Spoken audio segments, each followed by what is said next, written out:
Apakah kesamaan Denny Siregar, Amin Rais, Rizik Syihab, dan Refli Harun? Jawabannya sederhana. Mereka adalah orang-orang yang berusaha menjatuhkan nama baik Presiden Jokowi menjelang berakhirnya masa kekuasaan sang presiden. Sebetulnya sih Jokowi itu tinggal menjabat selama 1 bulan. Tapi Denny, Rizik, dan kawan-kawan tak berhenti berusaha menghabisinya. Mereka seperti tidak ingin Jokowi nanti dikenang sebagai presiden yang baik. Jokowi harus diturunkan dengan penuh catatan hina. Denny sendiri menyebutnya sebagai proses pembusukan Raja Lama alias Jokowi. Lantas apa perbedaannya? Jawabannya juga sederhana.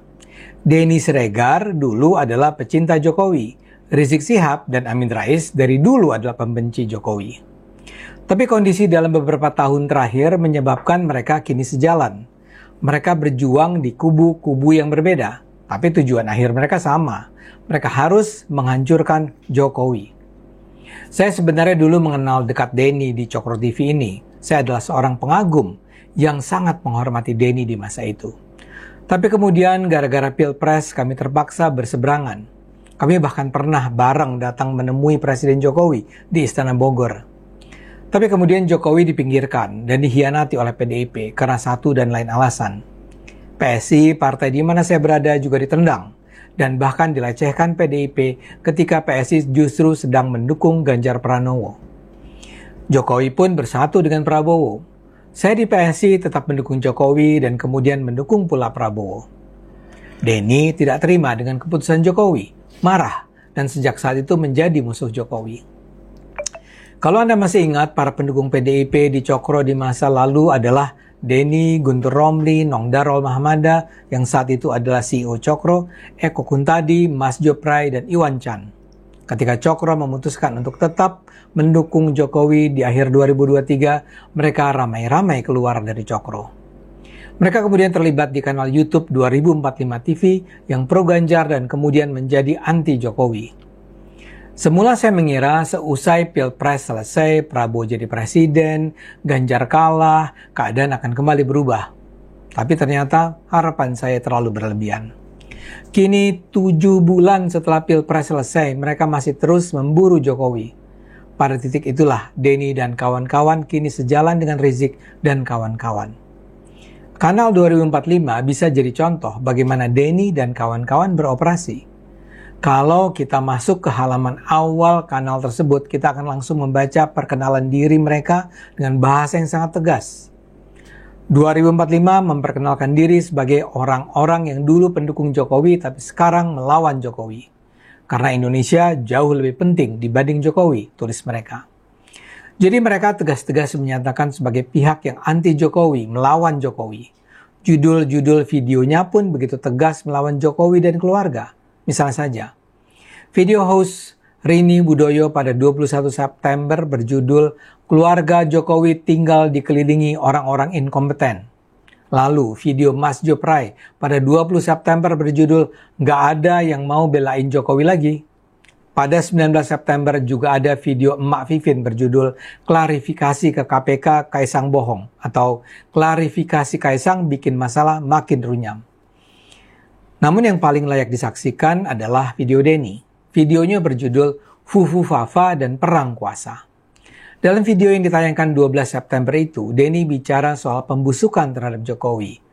Tidak sedikit pun tersisa rasa hormat Denny pada Jokowi. Denny menggambarkan bahwa pada periode kedua, Jokowi memamerkan kekuasaannya tanpa sungkan. Menurut Denny, Jokowi otoriter dan menghalalkan segala cara agar tetap berkuasa. Padahal kondisi Jokowi saat ini sebenarnya runyam. Raja Jawa ini, kata Denny, berada dalam situasi bebek lumpuh. Ini terjadi karena orang-orang terdekatnya sudah meninggalkannya dan mendekat pada raja baru, yaitu Prabowo. Masalahnya, sang raja baru menyadari bahwa si raja lama masih memegang kekuasaan. Ketakutan ini membayangi orang-orang yang terdekat dengan raja baru. Selalu ada kemungkinan terburuk karena si raja lama saat ini masih memegang kendali kekuasaan. Karena itulah kubu raja baru melakukan aksi-aksi untuk menghancurkan presiden yang lama. Raja baru ini merasa tak mudah untuk langsung berhadap-hadapan dengan raja lama. Karena itulah, kata Denny, mereka melakukan pembusukan dengan cara membongkar satu persatu aib keluarga. Ini dilakukan agar rakyat merasa muak dengan raja lama yang selama ini mereka dukung. Isunya terentang dari fufu-fafa, bisnis keluarga yang bangkrut, walau sudah disuntik ratusan miliar, barang-barang mewah, bau ketek, jet pribadi, dan sebagainya. Jadi kalau saya tidak salah tangkap, Denny berusaha membangun narasi bahwa kampanye hitam untuk menghancurkan reputasi Jokowi dilakukan seolah-olah oleh kubu Prabowo. Ini menurutnya adalah operasi untuk membusukkan nama Jokowi. Dan ini dilakukan karena sangat mungkin Jokowi akan melakukan langkah radikal membatalkan pelantikan Prabowo. Terus terang, saya sangat kecewa dengan sikap Denny ini. Buat saya berargumen bahwa aksi serangan terhadap Jokowi yang dilakukan dengan sangat hitam, penuh fitnah dan kebohongan ini dilakukan oleh tim Prabowo jelas mengada-ada. Prabowo dan Jokowi adalah dua sekawan yang kompak sejak 2019.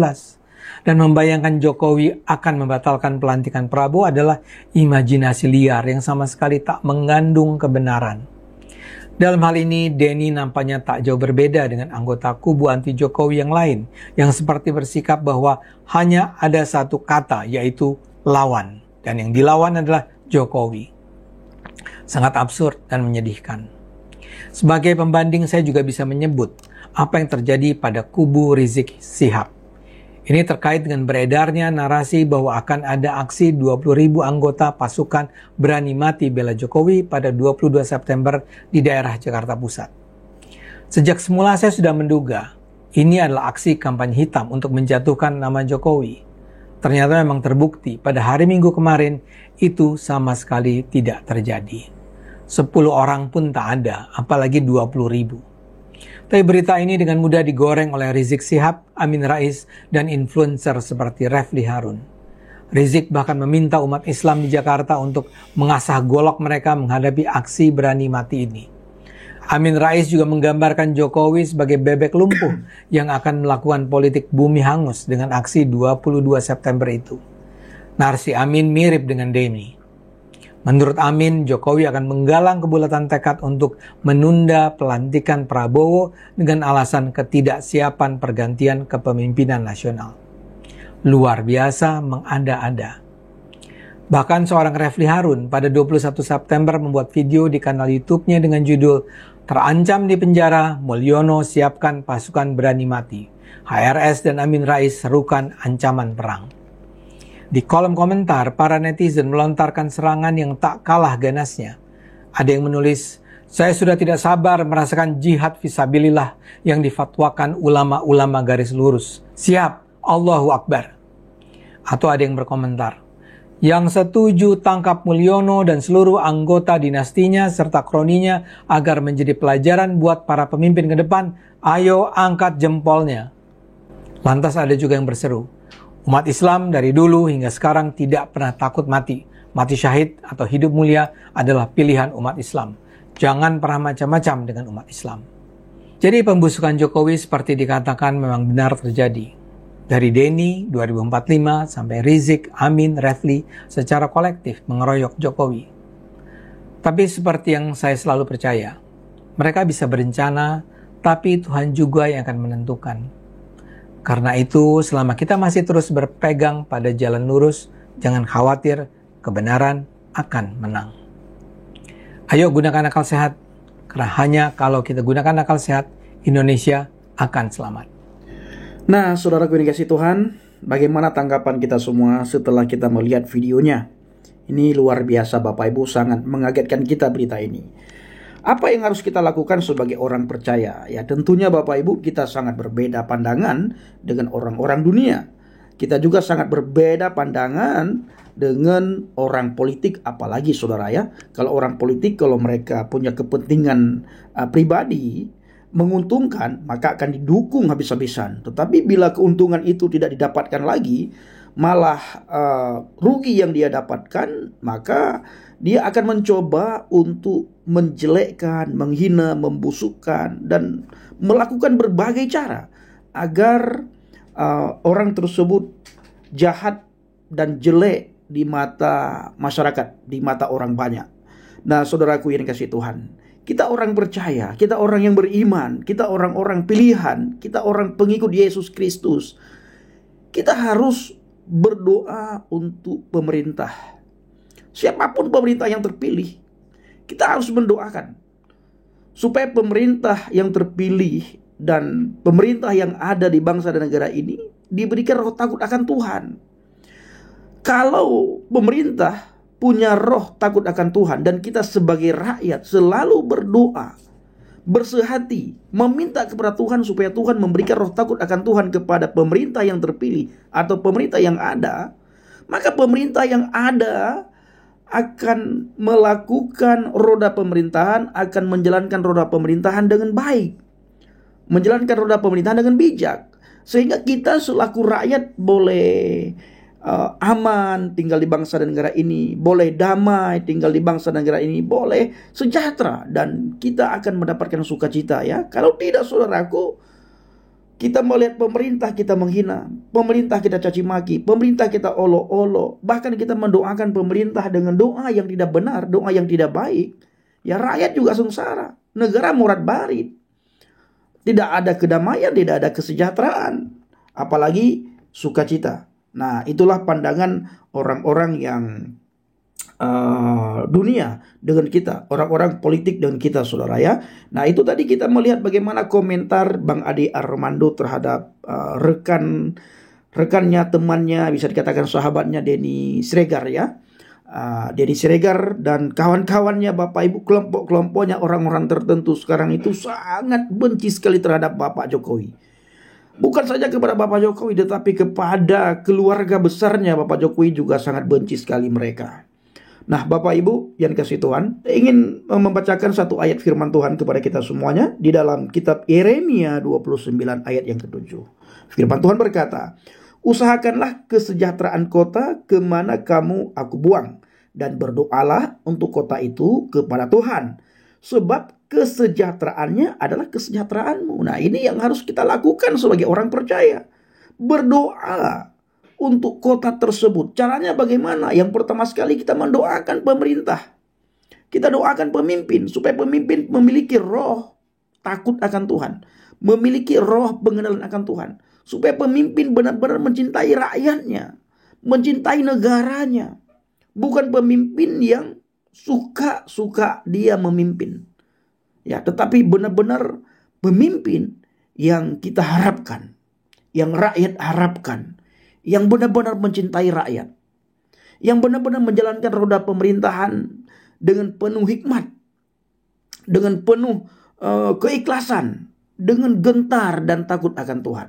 Nah, ini tugas kita orang percaya. Berdoa kepada Tuhan supaya Tuhan memberikan roh ketakutan kepada pemimpin, supaya Tuhan memberikan hikmat kepada pemimpin, supaya Tuhan memberikan kebijaksanaan kepada pemimpin, sehingga pemimpin yang ada itu boleh menjalankan roda pemerintahan dengan baik, menjalankan roda pemerintahan dengan amanah, dengan penuh tanggung jawab, sehingga kita rakyat boleh merasakan damai, merasakan aman, merasakan ketentraman, merasakan ketenangan, dan lain-lain sebagaimana yang kita harapkan, Bapak Ibu.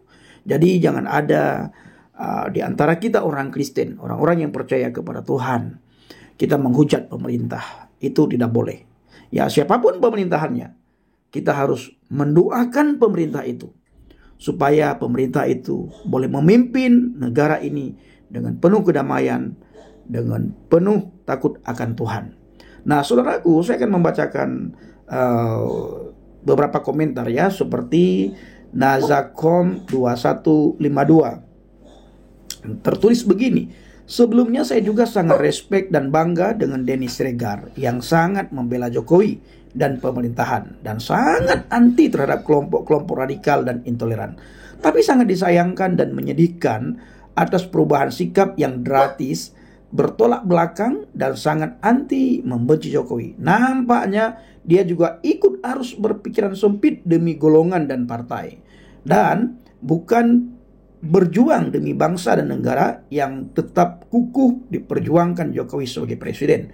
Denny selalu hanya melihat tampilan-tampilan negatif seperti tudingan dinasti, kolusi dan nepotisme yang hanyalah tuduhan buta. Sekalipun nampak seperti yang diduduhkan, tapi Denny tak mau tahu apa dan mengapa hal-hal dan manuver tersebut terjadi, yang tak lain demi mempertahankan dan perjuangan rencana dan maksud-maksud baik demi bangsa dan negara.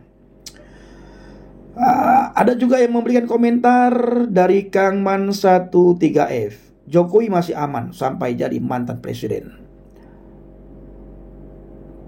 Ada yang bilang, yang saya tahu DS anti dengan kelompok RS di KK. Karena DS secara nggak langsung sudah masuk ranah politik. DS kelihatan arogan kekuasaannya. Sekarang satu konferensi dengan RS. Kok bisa katanya. Itu dia komentar dari netizen, saudara ya. Ada juga yang memberikan komentar begini, Bapak Ibu. Semua punya pilihan hidup masing-masing. Bung Armando konsisten mengawal kemajuan bangsa ini. Denny di KK konsisten menjadi maklar politik. Semua ada imbalannya di akhirat nanti. Ya, benar sekali. Ada yang memberikan komentar, dulu saya seru lihat Bung Denny dan Bang Ade di Cokro TV. Tapi saat ini panutan saya hanya Bang Ade. Sehat selalu Bang Ade, selalu sehat Bang Ade. Amin. Ada yang memberikan komentar, setuju Mas, Denny kasar. Nyatanya kebenciannya pada Jokowi. Nyata kebenciannya pada Jokowi. Ya, betul sekali. Terima kasih Bung Ade ya. Terima kasih kembali. Saya mengawali Bang Ade ya, Bung Ade Armando. Sama Bang, semenjak Denny banyak omongan, nggak sinkron dengan omongannya yang dulu. Semenjak itu saya nggak respect lagi sama Denny. Benar sekali ya, Saudara Rafaz Hafi Rahmani. Ya, dulu Denny Siregar pembela Jokowi. Tetapi kemungkinan karena tidak ada lagi kepentingan yang didapatkannya, maka dia menjelekkan Jokowi sejelek-jeleknya, menghina sehina-hinanya ya. Bahkan bukan itu saja, ada juga beberapa YouTuber lain saya lihat ya, itu sangat hina menjelekkan Jokowi. Ada Azalia, sangat luar biasa dia menghina dan menjelek-jelekkan Jokowi. Tapi ya itulah Bapak Ibu politik. Sebagaimana saya katakan tadi, kita orang yang beriman, orang yang percaya kepada Tuhan. Kita harus mendoakan bangsa dan negara ini. Kita harus mendoakan pemimpin. Siapapun pemimpinnya kita harus mendoakan. Supaya bila negara ini damai, aman, kita pun tenang tinggal di bangsa dan negara ini. Tapi bila pemimpinnya kacau, kita juga kacau tinggal di bangsa ini. Maka kita berdoa kepada Tuhan supaya Tuhan memberikan roh hikmat, roh kebijaksanaan, roh takut akan Tuhan, dan pengenalan akan Tuhan kepada pemimpin yang terpilih dan pemimpin yang ada di bangsa dan negara kita. Agar benar-benar dalam menjalankan roda pemerintahan, melakukan dengan penuh takut akan Tuhan, dengan penuh hikmat, dan menjalankan roda pemerintahan dengan baik. Nah, baik saudaraku yang dikasihi Tuhan, kiranya video ini bisa mencerahkan kita semuanya, mengajak saudara semua supaya tetap berdiri teguh di atas fondasi iman yang benar. Assalamualaikum warahmatullahi wabarakatuh. Salam Aki, aku kabarkan Injil keselamatan. Bapak Yahweh, Bismillah Adonai Yesus HaMashiach, Ruach Kudus memberkati kita semua. Haleluya, amin. Salam murtadin, terima kasih.